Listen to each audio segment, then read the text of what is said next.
Ang kwentong ito ay hango sa totoong buhay. Karanasan ito ni Manoy Ilyong. Walang eksaktong taon. Dingle, Iloilo.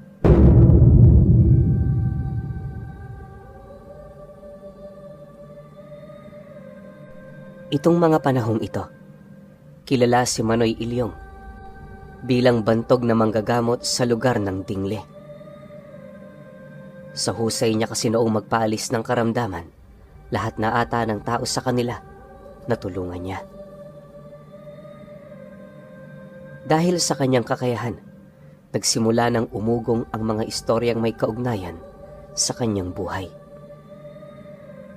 Karamihan kasi noong naninirahan sa kanilang lugar, halos walang makapagsabi kung kaninong pamilya siya nagmula. Basta nagulat na lamang ang mga ito, dumating ang isang araw, nalaman na lamang nilang may naninirahan palang tao sa isang masukal na kakahuyan malapit sa kanilang baryo. Halos ilang araw din nila yung minanmanan hanggang sa dumating ang puntong doon na nila nasilayan itong si Manoy Ilyong. Noong una, inakala pa nila yung aswang, kaya ang ginawa nila, nilayuan nila yon sa abot ng kanilang makakaya. Iniiwasan din nila itong pag-usapan sa takot na baka naririnig nito ang mga bagay na kanilang sinasabi. Kung hindi nyo kasi naitatanong, masyadong maugong pa noon ang kwento ukol sa mga aswang. Karamihan sa mga taong naninirahan sa Dingle, labis-labis na nababahala sa mga ganoong uri ng nilalang. Kalat na rin kasi noon sa kanilang lugar ang tungkol sa Cabeza del Barrio na si Teniente Gimok ang namumuno sa lahat ng mga nasasakupan nitong aswang sa Dueñas. Sa loob ng isang buwan, inakala ng mga taga-baryo, kabilang si Manoy Ilyong, sa mga tauhan nito. Bukod kasi sa malapit lang sila sa Dueñas, kalimitan din sa mga aswang na napapadpad sa lugar, pawang pumaparoon lamang para magmasid at kumuha ng impormasyon ukol sa mga taong tahimik doong naninirahan.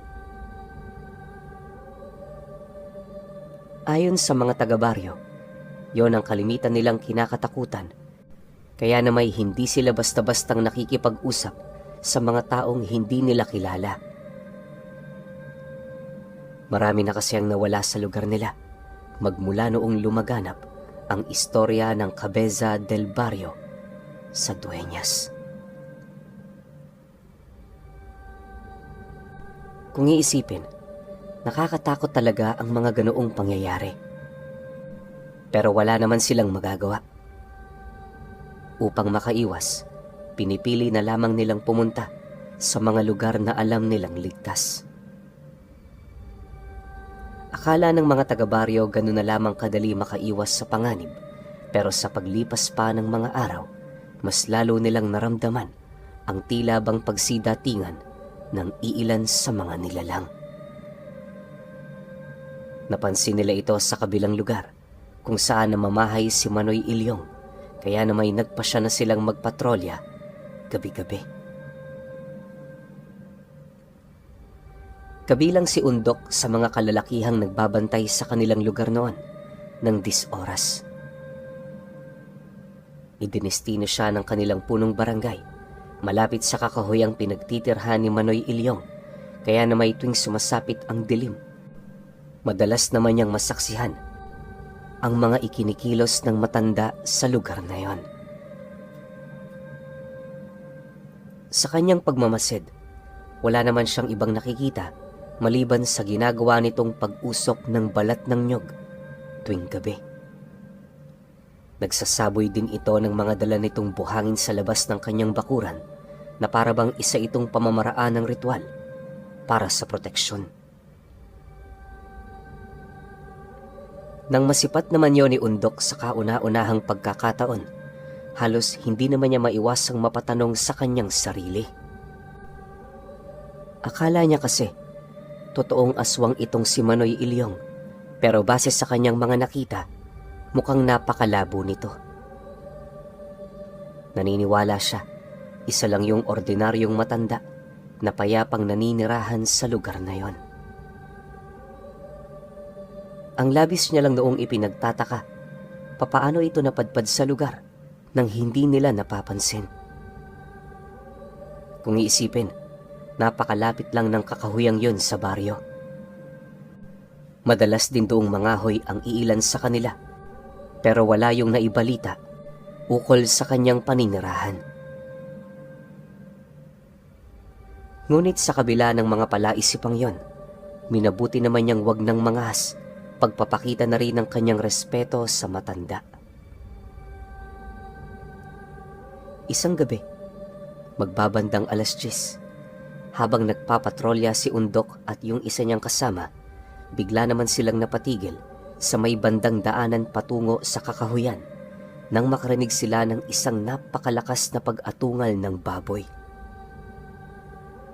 Halos ilang minuto din nila yung hinanap, pero dahil sa dilim ng paligid, bigo nilang matunton ang kinaroroonan nito. Maya-maya pa, dahan-dahan namang napalapit sa kanya yung kasama niya, habang pabulong na nagwiwika sa kanya ng, "Dok, parang may lumalapit. Pansin mo ba? Kakaiba ang pagaspas ng mga sanga. Umalis na tayo rito, Dok. Hindi maganda ang nararamdaman ko dito ngayon." Nang marinig naman ni Undok ang sinabi ng kaibigan niya, agad naman sila noong nagdesisyong bumalik sa baryo, pero pagtalikod na pagtalikod nila, doon nila nakita ang isang asong napakalaki, tapos walang balahibo. Nanlilisik din ang mga mata nito, at habang nakatingin sa kanila, panay naman ang ginagawa nitong pag-angil. Maya-maya pa, doon na din nila nasipat ang iba pa nitong mga kasama na paisa-isa namang nagsisilundagan sa mga sanga ng puno na halos 2 palapag ang taas. Pagsilay naman noon nila Undok na mapapaligiran na sila ng mga nilalang na yon, mabilis naman silang kumaripas ng takbo papalayo. Yung kaibigan niya, piniling iwasan ng kakahuyan, habang siya naman tinahak ang looban nito. Hindi na niya nagawa pang masabihan yung kanyang kasama dahil mas nauna pa itong tumakbo sa kanya. Habang binabaybay naman niya ang napakasukal na daan, hindi naman niya maipagkakaila ang mabilis na pagsunod sa kanya ng mga nilalang. Sa puntong yon, iisang bagay na lamang ang sumagi sa kanyang isipan, at yon ay tumungo sa bahay ni Manoy Ilyong para humingi ng tulong. Sa isip-isip niya kasi na sa pagkakataong yon, ito na lamang ang pinakaligtas na lugar na maaari niyang puntahan. Makalipas pa ang ilang minuto, tuluyan na nga siyang nakaapak sa mismong bakuran ng bahay nito. Dala na rin ang kanyang pagod, bigla naman siya noong natisod na siyang naging sanhi upang bumagsak siya sa lupa. Akala niya katapusan na niya dahil sa nasisiguro niya, nasa likurang bahagi niya lang yung mga nilalang na humahabol sa kanila. Pero pagsilay niya sa likod, napansin naman niyang tumigil ang mga ito sa bakod ng bahay. Hindi na yon nagpumilit na pumasok na parang merong presensyang humaharang sa kanila. Nang masipat naman ito ni Undok, doon na siya nagsimulang magtaka ukol sa mga nangyayari.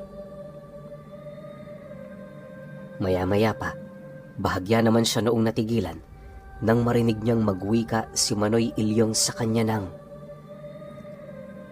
"Oh, mabuti naman at napabisita ka. Ilang gabi na rin kitang nakikita rito ah." Matapos naman itong makapagwika, dahan-dahan naman yung umupo sa kanyang harapan, hawak-hawak ang isang malaking palakol na kulay ginto. Nang masipat naman yon ni Undok, kahit papaano naibsana ng konti ang nararamdaman niyang takot.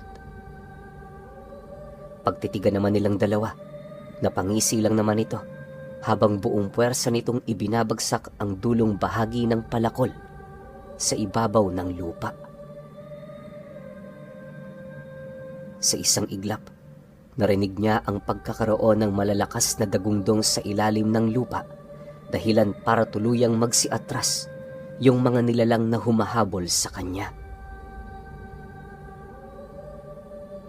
Sa pagbalik naman ng katahimikan sa paligid, mariin naman siyang inabisuhan ng matanda na ligtas na siya sa panganib. Dagdag pa nito na sa lugar na yon, walang kahit na sinong nilalang na may masamang dugo ang may kakayahang pumasok. Pagtayo naman noon ni Undok, mahinahon naman siyang lumapit sa matanda. Bawat kilos nito, mariin niyang pinag-aaralan nang sa gayoy magawa niyang mapansin ng mas maaga kung kaaway ba ito o kaibigan. Maya-maya pa, pagpasok naman nila sa loob ng mumunti nitong bahay, doon na nga tuluyang nakaramdam ng kaligtasan at kapayapaan ang kanyang sarili. Yung presensya niya kasi sa lugar na yon, napakagaan. Tapos yung bahay ni Manoy Ilyong, napakaaliwalas. Malinis din ang sahig at sa bawat sulok merong nakasinding kasera. Masinop din ang paligid at masasabi mo talagang mabuting tao ang naninirahan doon.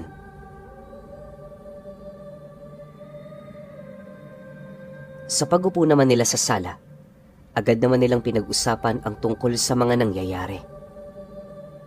Ayon kay Manoy Ilyong, hindi lahat ng aswang na napapadpad sa kanilang lugar pawang tauhan ni Teniente Gimo.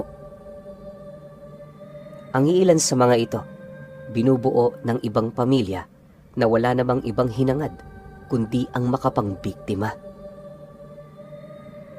Pagtatapat pa ni Manoy Ilyong na hindi si Teniente Gimo ang uri ng aswang na basta-basta na lamang papatay ng kung sino-sino. Aminado naman siyang kumakain yon ng tao, pero lahat ng taong pinapatay nito, pawang masasama. Dagdag pa ni Manoy Ilyong na isa yun sa mga dahilan kung bakit hindi sila nagkakagulo ng grupo nito.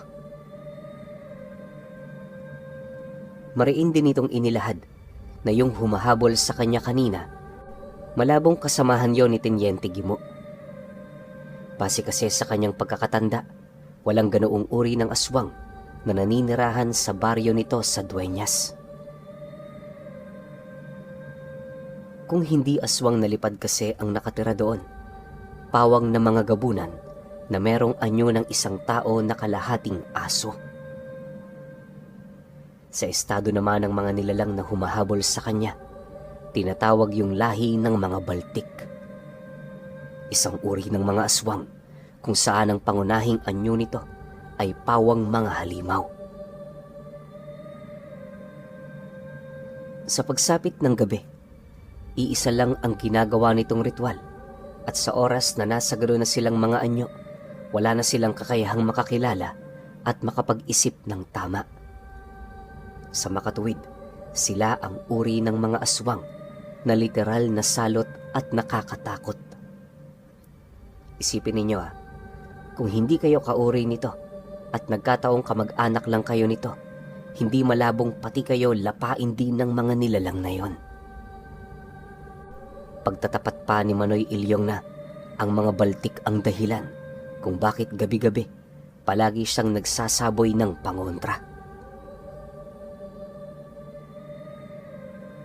Matapos naman itong makapagbigay ng istorya, napangiti lang naman yun sa kanya habang nagwiwika ng, "Pero wag kang mag-alala. Wala silang kapasidad na pumasok dito. Nakita mo naman kanina, presensya ko pa lang, bahag na ang kanilang mga buntot. Yun nga lang bata, hindi ko maipapangako ang iyong kaligtasan kapag umalis ka na rito." Nang marinig naman yon ni Undok, tumangulang naman ito, hudyat ng kanyang pagsang-ayon. Anya, nasa puntong yon, hindi na siya gaanong makapagsalita dahil habang pinagmamasdan niya ang matanda, wala siyang ibang nararamdaman kundi ang mamangha.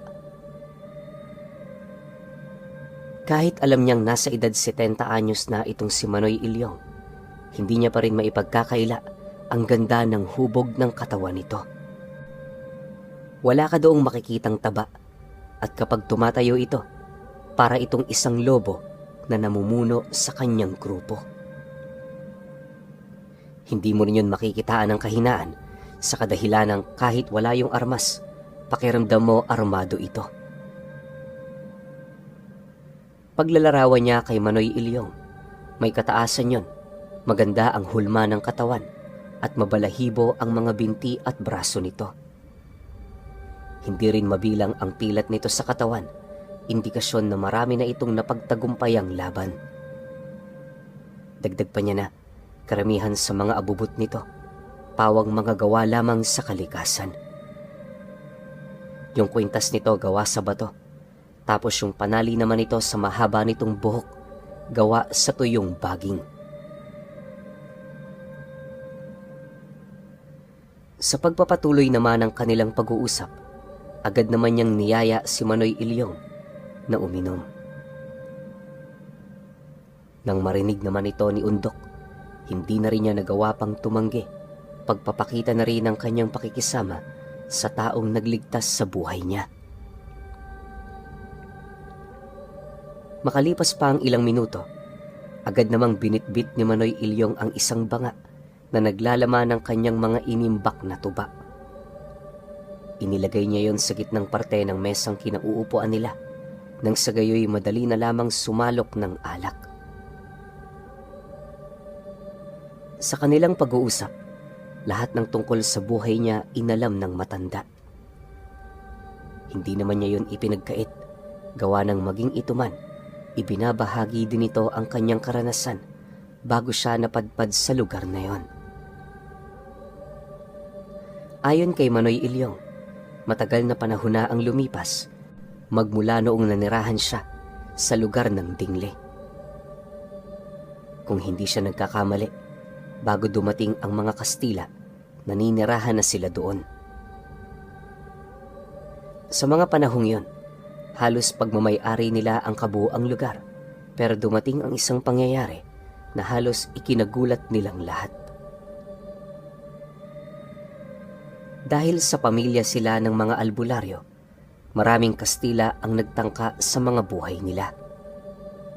Yung iba itinuring silang mga kampo ng demonyo, habang ang mga paring praile naman, sinasabing gumagawa sila ng ritual na taliwas sa mga aral na ibinabahagi nito. Nang mapag-alaman naman ito ng kanilang angkan, halos ginamit nila ang kabuuan ng kanilang mga kakayahan, subalit sadyang mga tuso ang kanilang mga kalaban. Nang mapagtanto ng mga ito na lamang sila sa abilidad at sandata, gumamit yon ng mga taktika para puntiryahin ang mga kahinaan nila. Sa gabi, isa-isang dinudukot ng mga Kastila ang bawat batang nabibilang sa pamilya nila para gamiting pampasuko sa mga kaangkan nilang may kakayahang makipaglaban. Kabilang sa mga batang yon, itong si Ilyong. Sa kasamaang palad, naunang mamatay yung tatay niya dahil sa yon ang namumuno sa mga mandirigmang umaraw man at gumabi, walang patid na nakikipaglaban sa mga ito. Sa pagkamatay nito, agad namang nabuwag ang kanilang pamilya kung saan ito na ang naging dahilan para magkawatak-watak sila. Inakala niya ring doon na magwawakas ang kanyang buhay, pero meron siyang nakilala noong isang Kastila na tumulong sa kanya para makatakas. Dahil dito, nagkaroon siya ng ikalawang pagkakataon para mabuhay. Yung Kastila namang tumulong sa kanya, matapos siyang makatakas, ibinigti rin ito ng mga kasama nito. Sa loob ng halos 2 taon, hinanap ni Manoy Ilyong ang kanyang mga magulang hanggang sa doon na nga niya natagpuan ang nanay niya. May iniinda na rin yung karamdaman at halos wala na yung makain sa lugar na yon. Sa ilalim lang din yon ng kawayan kung natutulog kapag nakakaramdam yun ng pagod o hindi naman kaya'y malapit ng sumapit ang gabi. Dahil sa hirap ng buhay nito, napilitan naman siyang yon ay tulungan. Sa mura niyang edad, pumapanhik siya sa mga sityo para mamalimos ng tulong sa mga taong nakakaangat sa buhay. Subalit sa kabila ng kanyang pagmamalabis na mabago ang buhay nila, sadyang hindi pa rin yun sapat. Bago bawian ng buhay ang kanyang ina, napilitan niyong ipasa sa kanya ang lahat ng karunungan ng kanilang angkan. Naniniwala kasi ito na sa pamamagitan ng bagay na yon, maiingatan ito ng husto si Manoy Ilyong. Halos magtatatlong dekada niya rin yung pinag-aralan hanggang sa dumating ang puntong lahat ng napapaloob sa karunungang bigay nito nagawa na niyang maunawaan at magamit. Sa sobrang pagkasuklam ni Manoy Ilyong sa panahong kinagisnan niya, gumamit siya ng isang ritual para maglakbay sa ibang panahon. Pero bago niya maisakatuparan ng bagay na yon, pumatay siya ng higit sa 100 Kastila. 50 prayle, 20 mayayamang pamilya at 30 sundalo.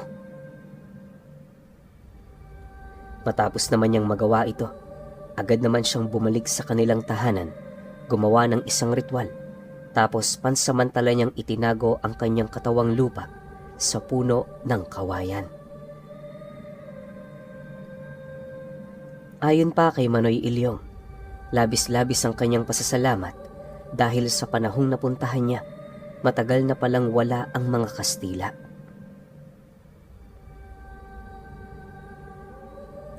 Nang marinig naman ni Undok ang sinabi nito, halos hindi niya mawari kung nagsasabi ba ng totoo ang matanda o hindi naman kaya'y nagkukwento lang ng mga kathang isip. Gayunpaman, sa kabila ng kanyang mga narinig, pinili niya pa rin doong maniwala, pagpapakita na rin ang kanyang utang na loob sa matandang yon.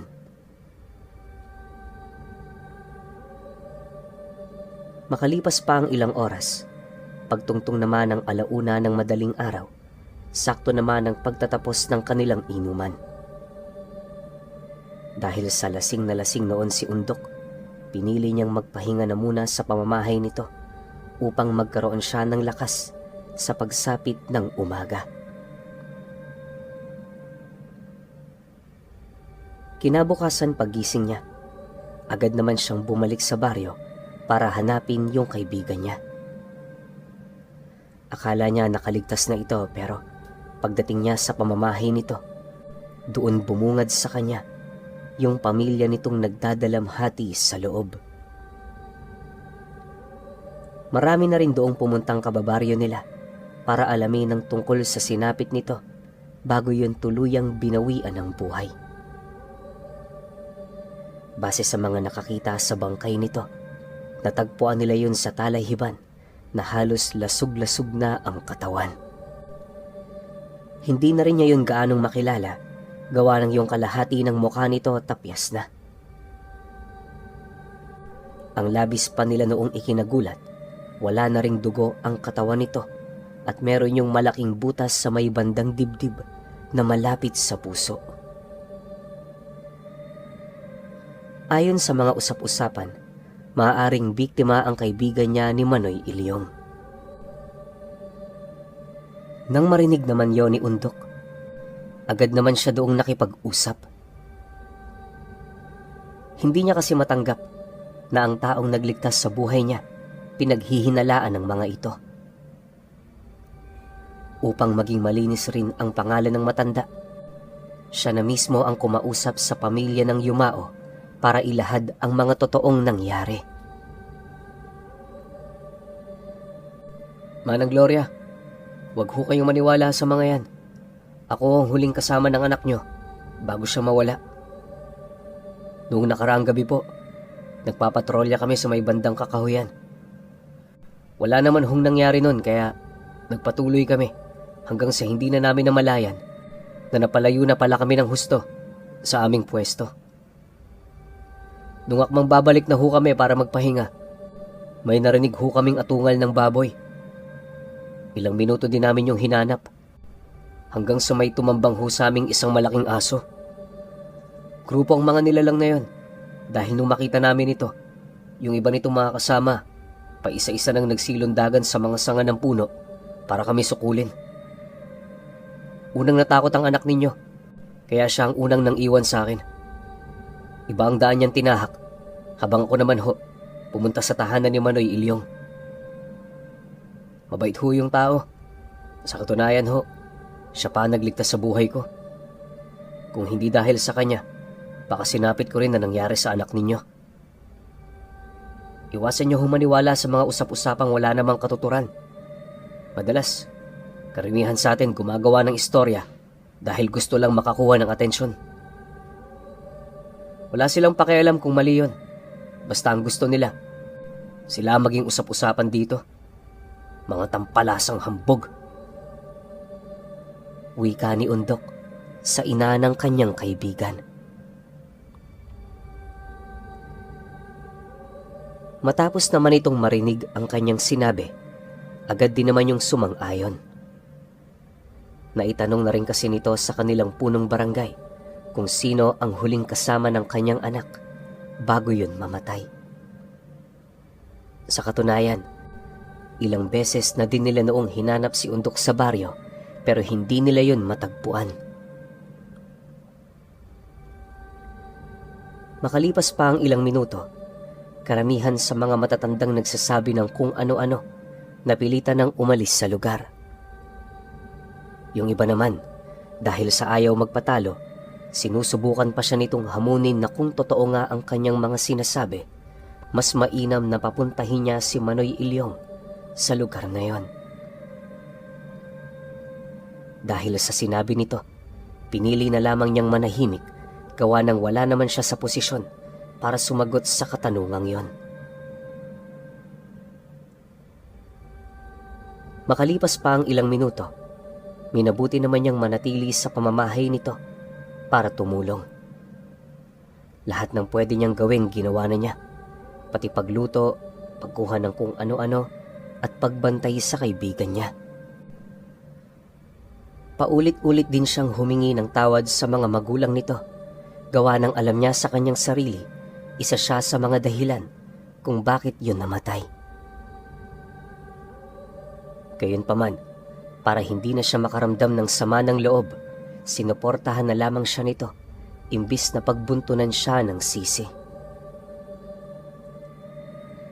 Lubos naman yung ipinagpasalamat ni Undok, gawa ng hindi na niya alam ang mangyayari sa kanya, kung mangyayari pa ito.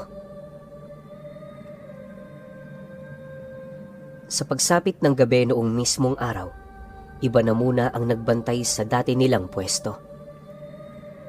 Naging maingat na rin ang mga panauhing yon, alinsunod sa kanyang mga babala at payo. Habang nasa kasagsagan naman ng pagbabantay itong si Undok, maya't maya naman ang pag-abot niya ng kape sa mga taong nakikiramay ng 10 oras. Bagaman inaasahan niyang sugalang ipinunta ng mga ito, pinili na lamang niya yung wag pansinin dahil meron naman yung naiambag kahit papaano. Sa paglipas pa ng oras, nang medyo malalim na ang gabi, doon na niya dahan-dahang napapansin ang pag-uwian ng iilang nakiramay. Pagtungtong naman ng hating gabi, tanging sila na lamang ng kapatid ng namatay ang nagbabantay. Habang nakaupo sila noon sa gilid ng pinto, panay naman ang kanilang pag-uusap ukol sa mga masasayang kaganapan sa buhay nila na kasama ito. Ayon sa kapatid nito na napakabait ng kuya niyang yon, Wala itong hindi kayang ibigay sa kanilang pamilya kahit ang sarili pa nitong kaligayahan. Yun din ang nagsisilbing ikalawa nilang ama, sa kadahilanang mas pinipili nitong unahin ang mga pangangailangan nila. Sa pagpapatuloy naman ng kanilang pag-uusap, awang-awa naman si Undok sa kapatid ng kaibigan niyang yon, gawa ng ramdam na ramdam niya yung bigat ng dinadala nito. Pansin niya rin sa mga mata ng bata kung gaano yon nanlulumo buhat sa mga nangyari.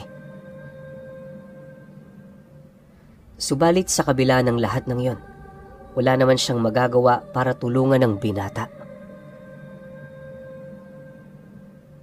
Makalipas pa ang ilang minuto nilang pag-uusap, agad naman niyang inalalayan yung tumayo habang mahinahong nagwiwika doon ng, "Tama na yan. Mas lalo mo lang sinasaktan ang sarili mo. Masaya na yung kuya mo.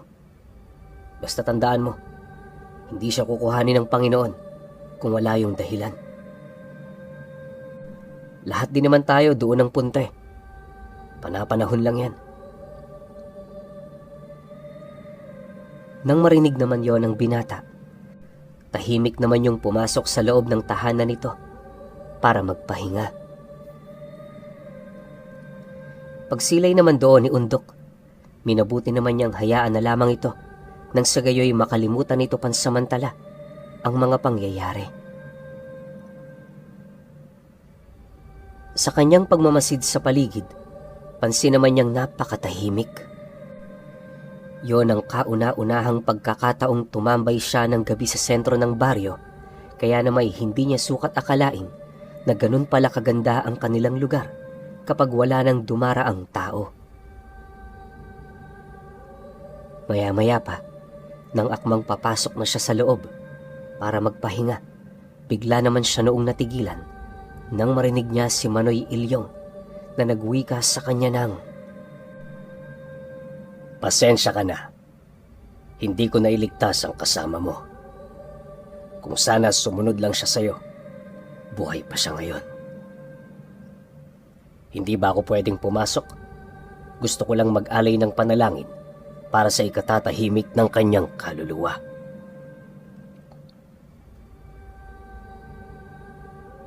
Matapos naman niyang marinig ang tinig, agad naman siyang napasilay sa kanyang tabi, kung saan doon niya nakita ang matandang nakasuot ng salakot at merong daladalang tabako. Pagtitigan naman nilang dalawa, dali-dali naman siyang nagbigay daan para yon ay papasukin. Maya-maya pa, pagdating naman niya sa pinagpapahingahan ng kaibigan niya, agad naman niyang nasipat si Manoy Ilyong na lumuhod sa harapan ng altar na nasa tabi nito. Mula roon, nag-alayo ng panalangin para sa kaibigan niyang yumao. Halos nagtagal din yon ng kalahating oras, gawa ng marami yung katagang binibigkas na hindi naman niya mawari kung ano ang ibig sabihin. Basta ayon kay Manoy Ilyong, napakahalaga nito sa namatay dahil sa yon ang nagsisilbi nilang sulo para makatawid ng maayos sa kabilang buhay. Dagdag pa nito na isa yung ritual ng kanyang mga ninuno na tanging siya na lamang ang nakakaalam sa panahong yon.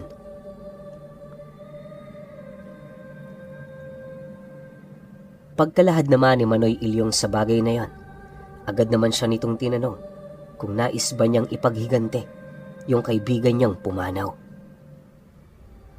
Dahil dito, walang pagdadalawang isip naman siyang sumang-ayon na siya namang ikinatuwa ng matanda.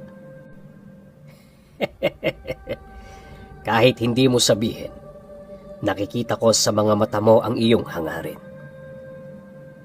Pagbibigyan kita, Undok, para naman hindi ka maligaw ng landas. Alam ko na hindi lang dito magtatapos ang lahat ng paghihinagpis mo. Kaya mas mainam na ngayon pa lang putulin na natin ang lahat. Patapusin na muna natin ang lamay, tsaka na tayo gumalaw. Huwag kang mag-alala, isasama kita sa lahat ng gagawin ko para mapagbayad sila. Sa ngayon, merong nakapagsabi sa akin, nasa baryo sila ni Teniente Guimon nagtatago. Maaaring nakilala ako ng mga ito, kaya umaasa sila na sa tulong ng kaibigan ko, matatakasan nila ang ginawa nilang kasalanan. Pero hindi ganun ang mangyayari. Nakakalimutan ata nila. Si Teniente Guimon ang sumusunod sa akin. Seryosong wika ni Manoy Ilyong sa kanya. Dahil sa sinabi nito, kahit papaano nagkaroon naman siya ng pag-asa para magpatuloy. Bagaman hindi niya palubos nakakilala ang matanda, mariin siya doong naniniwala dahil sa bakas ng mukha nito na nagsasabi yon ng totoo. Alam niya ring isa yung taong may paninindigan, kaya nasisiguro niya hindi yun basta-bastang magsasalita ng walang katuturan. Pagkalahad naman ito ng matanda, agad naman yung nagpaalam sa kanya. Undok, pumunta ka naman sa bahay ko minsan kung wala kang ginagawa. Wala akong kasama doon at madalang rin akong magkaroon doon ng bisita.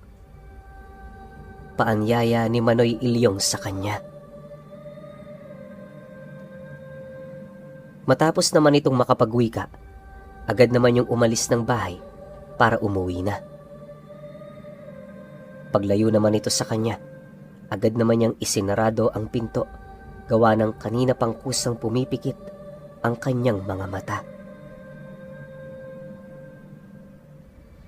Sa paglipas pa ng mga araw, halos hindi na maipagkakaila ni Undok ang kanyang pagod.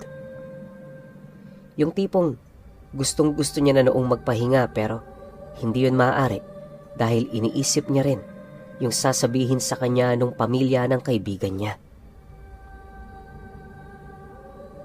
Sa loob ng 9 na araw, ultimo pagligo nakakalimutan na niya. Hindi na rin siya nakakakain ng maayos, gawa ng kahit tanghali at hapunan, marami siyang ginagawa. Nang mailibing na nila ito, labis-labis naman ang pasasalamat ni Undok dahil sa inaasahan na niyang doon na magwawakas ang kanyang kalbaryo. Dumaan pa ang ilang araw, matapos nilang mailibing ang bangkay nito. Nakatanggap siya ng ulat sa kanilang punong barangay ukol sa pasya nitong tuluyan na siyang paalisin sa trabaho. Naniniwala kasi ito, hindi na yon makakabuti sa kanya dahil sa karanasan niya. Dagdag pa nito na, kung naghahanap siya ng panibagong trabaho, wag siyang mag-alangang doon lumapit, gawa ng meron na itong naitabing tungkulin para sa kanya. Ngunit, nang mabasa naman yon ni Undok, pinili naman niyang wag na yung patulan. Yung ginawa kasi nito, isang malaking sampal at insulto para sa kanyang kakayahan. Sa isip-isip niya, aminado siyang duwag siya, pero hindi siya ganun kainutil na muling iwan ang makakasama niya sa pagbabantay ng lugar nila. Dagdag pa niya na hindi niya yun ginagawa para sa pera, bagkus ay para sa proteksyon ng nakararami. Upang maibsan naman ang galit na kanyang nararamdaman, minabuti naman niyang tumungo sa bahay ni Manoy Ilyong para makipag-usap. Sa kanyang paglalakad, minabuti naman niyang pagtuunan ng pansin kung papaano sila makapaghihigante sa nilalang na pumatay sa kaibigan niya. Makalipas pa ang ilang minuto, pagdating naman niya sa tahanan nito, agad namang bumungad sa kanya ang matanda na abala sa pagbabalat ng nyog. Pagsilay naman ito sa kanya, dali-dali naman yung lumapit habang inilalahad ang kagalakan nitong nararamdaman buhat sa kanyang pagdating. Nang marinig naman ni Undok ang sinabi nito, walang pagdadalawang isip naman niyang ibinahagi kay Manoy Ilyong ang kagustuhan niyang simulan na ang paghihiganting sinabi nito sa kanya. Dagdag pa niya na yon ang pinaka-perpektong pagkakataon, lalo pat wala siyang iisiping trabaho. Nang marinig naman ito ang kanyang sinabi, agad naman siya nitong ginabayan patungo sa loob ng bahay para ihanda na ang mga kinakailangan nila. Mula rito, Undok, malayo-layo pa ang baryo ni Teniente Guimo. 2 araw at 2 gabi ang kinakailangan nating lakbayin para marating ang kanyang teritoryo. Tatanungin kita, kaya mo bang maglakad ng ganong kalayo? Tandaan mo, wala tayong pwedeng masakyan papunta roon. Kung mahina ang mga binti mo, mas mainam ngayon pa lang magsabi ka na para gawan na natin yan ang paraan. Bungad na wika ng matanda habang isinisilid sa isang maliit na bayong ang mga garapong dadalhin nito. Hindi humahina ang mga binti ko, Manoy Ilyong. Bata pa ho ko at sigurado ako kaya ko makipagsabayan sa inyo. Maliit lang ako kung tingnan pero malakas din naman ang pangangatawan ko kahit papaano. Matapang na sagot naman niya rito. Nang marinig naman yon ng matanda, tumangulang naman ito habang abala sa pagsisilid ng kanilang mga dadalihing gamit. Kinagabihan noong mismong araw, agad naman nilang tinahak ang daan patungo sa baryo ng mga aswang. Sa kanilang paglalakad, pansin na pansin naman noon ni Undok ang tila bang kasanayan ng matandang yon sa paglalakbay ng mag-isa. Sa katunayan, kahit wala sila noong hawak na sulo, kayang-kaya nitong tuntunin ang mga daang dapat nilang tahakin. Ayon nga sa kanya, inaasahan niya noong maliligaw sila pero nagkamali siya.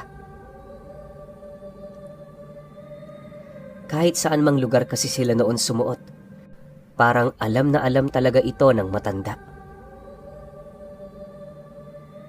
Pagtungtong naman noon ng 1:00 ng madaling araw, doon pa lamang nagpasya si Manoy Ilyong na magpahinga. Lubos naman yung ikinatuwa ni Undok, gawa ng matagal na niyang pinipilit ilakad yung mga binti niyang kanina pang namamanhid. Sa pag-upo naman nila sa isang malaking ugat ng puno, tumawa lang naman ang matanda habang pinagmamasdan siya. Bagaman hindi ito nagsasalita, alam na ni Undok na siya ang tinatawanan nito. Makalipas pa ang ilang minuto, doon na sila nag-umpisang magluto ng kanilang hapunan. Bale, may mga dala-dala sila noong kaperaso ng kawayan na may mga lamang pagkain nang sa gayoy hindi na sila mahirapang maghanda. Ang ginawa nila noon, ipinailalim yon sa siga nang sa gayoy mabilis siyang maluluto. Hindi pa man sumasapit ang 2:00 ng madaling araw, nakakain na sila ng maayos, kaya na may minabuti na niyang mahiga para magpahinga. Subalit, nang masipat naman yon ni Manoy Ilyong, dali-dali naman siya nitong tinadyakan sa paa habang nagtatanong sa kanya ng, "At anong gagawin mo? Bukas pa tayo magpapahinga. Tayo na. Mahaba-haba pa ang kinakailangan nating baybayin. Sabi ko naman sa iyo, hindi ba? 2 gabi at araw tayong maglalakbay. Hindi dun kasama ang pamamahinga." Dahil sa sinabi nito, nang hihina namang tumayo itong si Undok. Kahit ayaw niya na talaga noong maglakad, pinilit niya ang kanyang sarili alang-alang sa kagustuhan ng matanda. Hindi naglaon, nang magkataon namang milya-milya na ang layo nila sa kanilang baryo, minabuti naman ng matanda na bigyan siya ng 2 oras na tulog. Akala niya sabay silang magpapahinga pero pagtanong niya noon kay Manoy Ilyong, isa lang ang sinabi nito sa kanya at yon ay mag-e-ehersisyo ito. habang nagpapahinga siya.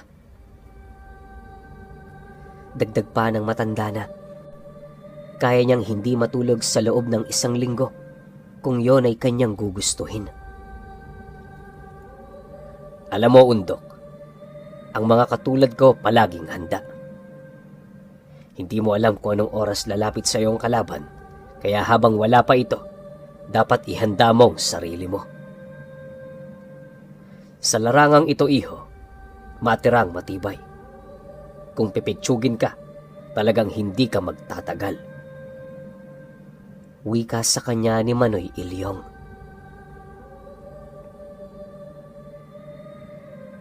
Matapos naman itong makapagsalita, agad naman siyang nagpahinga, gawa ng 2 oras lang ang ibinigay nitong palugit sa kanya. Isipin niyo na lang kung gaano yon kahirap. Kahit sino naman siguro, panghihinaan talaga, lalo na kung hindi ka sanay sa epekto ng kawalan ng pahinga. Hindi naglaon. Paggising naman niya, nadatnan niya pa ring nagsasanay ang matanda. Sa estado nito, alam niyang hindi yun natulog, gawa ng balot na ng pawis ang buo nitong katawan. Pagsilay naman ito sa kanya, agad naman siya nitong sinenya sana tumayo, nang sa gayoy maipagpatuloy nila ang mga bagay na kanilang nasimulan.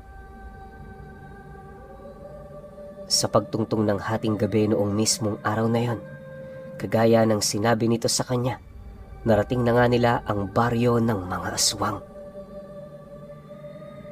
Sa kanyang pagmamasid, ramdam naman niya ang bigat ng paligid na parang maraming tao na doon ang binawian ng buhay.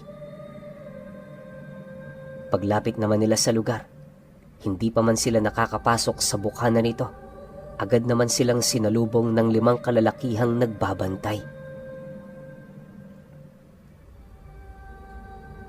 Habang binabagtas ng mga nilalang na yon ng daan papalapit sa kanila, pansin na pansin naman ni Undok ang tila bang paninindak ng mga ito.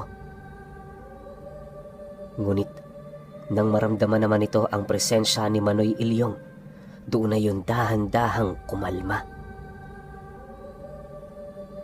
Imbis na magtanong yun sa kanila, tahimik naman sila nitong sinamahan papasok hanggang sa marating na nga nila ang tahanan ni Teniente Gimo. Teniente, may bisita ho kayo. Si Manoy Ilyong ng Dingle. Mukhang may kailangan ho eh. Wika ng isa sa mga nilalang na yon, pagkatok nito sa pintuan ng bahay. Nang marinig naman ni Teniente Gimo ang sinabi nito, galit na galit naman yung sumagot dito ng, Kailangan mo pa bang ipaalam sa akin yan? Hindi bang sabi ko sa inyo, kapag mga importanteng bisita, papasukin nyo sila kahit di na kayo magpaalam. Bilisan mo, nakakahiya ka. Dahil sa sinabi nito, nagmamadali naman yung binuksan ng pinto. Pagpasok naman ni Undok at ni Manoy Ilyong, nadatna naman nila si Teniente Gimo na abalang-abala sa pag-aayos ng gamit nito na nagkalat sa paligid. Pagsilay naman ito sa matanda, kabado naman yung nagtanong doon ukol sa kung ano ang kailangan nila. Nang marinig naman yon ni Manoy Ilyong, hindi na yon nagdalawang isip na ilahad ang kanilang pakay. Yun lang pala ang kailangan ninyo, Manoy. Nandito sila ngayon. Pero para makuha nyo sila sa akin, kailangan nyo itong idaan sa dahas. Tamang-tama, matagal nang walang nangyayaring subukan sa lugar na ito.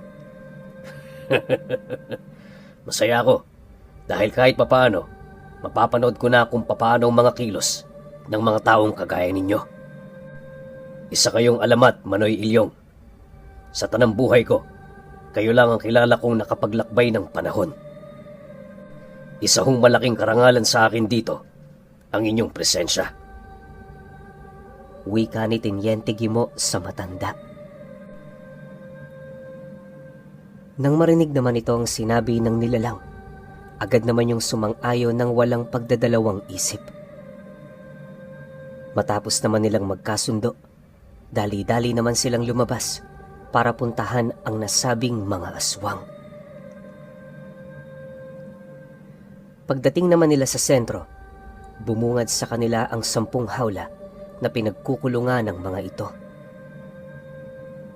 Ayon kay Teniente Guimo, na pagdating pa lamang ng mga nilalang na yon sa kanilang lugar, agad niya na itong ikinulong. Base kasi sa bakas ng mga presensyang kumapit sa mga katawan nito, napagtanto niyang nanggaling yon sa matanda. Dagdag pa nito na wala talaga siyang balak na palayain ang mga ito, gawa ng isa yun sa mga dahilan kung bakit naaapektuhan ang mga lugar na kanilang pinangangainan. Sa pagpapatuloy naman ng kanilang pag-uusap, labis naman yung ikinatuwa ng matanda, gawa ng kahit papaano nanatili pa rin ang katapatan ni Teniente Guimo sa kanya. Makalipas pa ang ilang minuto, nang wala na silang mapag-uusapan pa, agad namang ibinaba ni Manoy Ilyong ang lahat ng dala niyang gamit para magpasikat sa mga aswang na nanonood. Dahil sa inaasahan na niyang mahina ang kanyang mga kalaban, iniwasan na niyang gumamit ng kahit na anong sandata. Pagsilay naman ng mga aswang sa ginawa niyang partida, maging ang mga ito man, hindi maiwasang magwala buhat sa matinding pagkasabik. Hindi naglaon, nang mapagtanto naman ng mga ito na handa na si Manoy Ilyong, agad naman itong pinakawalan ang 10 nilalang. Pagsugod naman ito sa kinaroroonan niya, paisa-isa naman niya yung pinagsasasapak na siyang naging sanhi upang sumubasob ang mga ito sa lupa. Halos ilang minuto niya rin yung pinaglaruan hanggang sa dumating ang puntong tuluyan na niyang naihanda ang proseso ng kanyang atake. Paghawak naman ni Manoy Ilyong sa hangin, lahat ng mga aswang na walang patid na sumusugod sa kanya, bigla na lang tumigil sa mismong kinaroroonan ng mga ito. Pagsilay naman doon ng mga alipores ni Teniente Guimo, agad naman yung napatahimik, gawa ng maigi nilang pinagmamasdan kung ano na ba talaga ang mga nangyayari. Subalit sa kasamaang palad, kahit anong gawin nila, wala silang nakitang kakaiba. Maya-maya pa, pagkipot naman ni Manoy Ilyong ng kanyang kamao, laking gulat na lamang ng lahat ng mga manonood nang masipat nila ang 10 aswang na bigla na lamang sumuka ng dugo, hanggang sa nagpumilit na sa lahat ng butas ng katawan nito, maging sa kanilang balat ang paglabas ng likidong nagbibigay buhay sa kanila. Sa isang kisap mata, sabay-sabay yung nagsibagsakan nang wala ng buhay. Matapos naman yung masipat ni Manoy Ilyong, agad naman niyang binitawan ng kung anumang bagay na hinahawakan niya sa hangin. Paglapit naman ito sa kanya, bigla naman itong tinapik ang kanyang balikat habang pabulong na nagwiwika ng, "O ano, maayos na ba ang pakiramdam mo? Nakaganti ka na, iho. Matuwa ka." Kasabay ng pagwika nito, ay ang dali-dali naman itong paglapit kay Teniente Guimo para magpasalamat.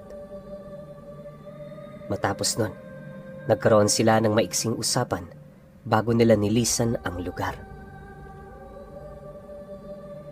Hindi na nila ninais pang magtagal sa baryo, gawa ng ang iniiwasan doon ni Manoy Ilyong ay makakita ng taong pinapatay ng mga ito.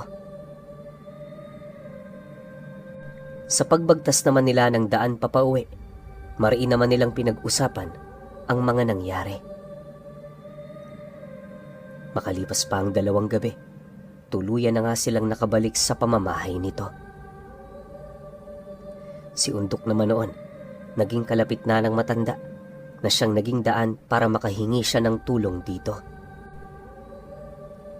Nung nagkataon kasing binalot ng matinding karamdaman ang kanyang kapatid, si Manoy Ilyong ang naging takbuhan ng kanilang pamilya.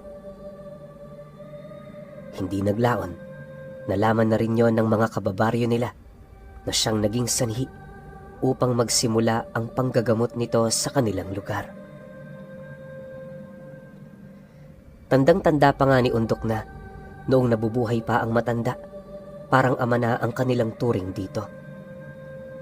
Lahat kasi ng ginagawa nito, nasisiguro niyang para sa ikabubuti ng kanilang lugar. Bagaman matagal nang namayapa itong si Manoy Ilyong, ni minsan hindi pa rin ito nakalimutan ni Undok. Lalong-lalo na yung kwento nitong may kinalaman sa paglalakbay sa panahon at isang bagay din ang talagang hindi nawala sa kanyang isipan. At yon ay ang tungkol kay